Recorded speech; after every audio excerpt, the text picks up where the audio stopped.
On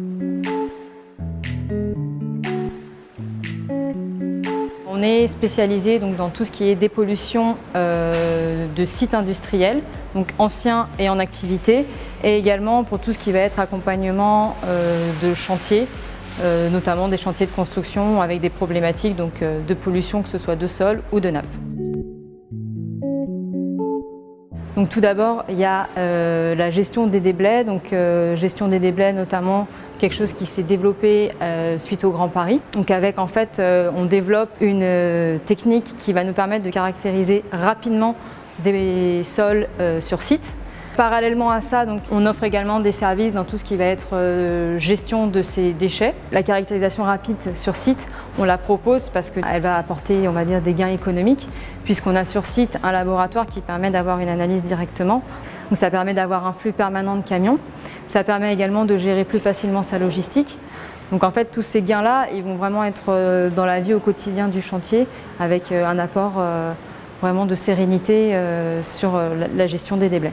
Le deuxième axe sur lequel on se développe beaucoup, c'est tout ce qui est traitement des eaux de chantier. Par exemple, les eaux de lavage de toupie, les eaux pluviales aussi, les eaux de nappe et puis les eaux par exemple, de tunnelier ou de process.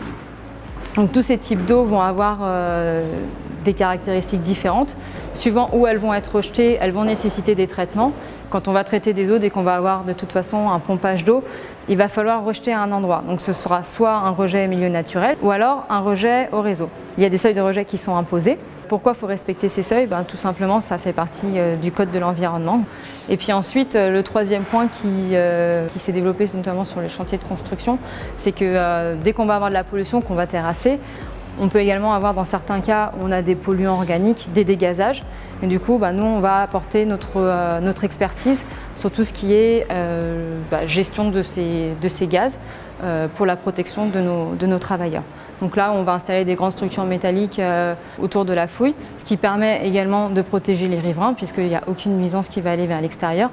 Et au sein de cette tente, on va mettre un système en fait, de ventilation qui va permettre de capter ces gaz. Ces gaz sont ensuite captés sur des filtres traités et qui va permettre donc, aux travailleurs de travailler en sécurité.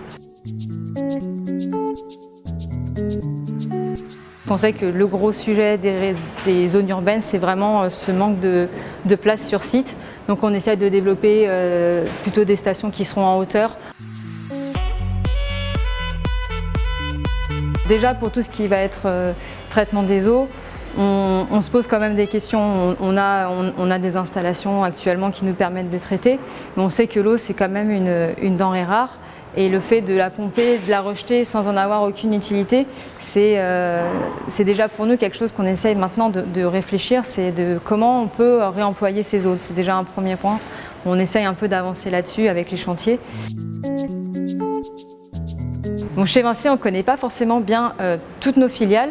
Et c'est vrai qu'on a vraiment, on va dire, un cheptel de filiales extrêmement riche en innovation, en idées. Chez Remea, voilà, on est une petite structure finalement avec des beaux projets de dépollution.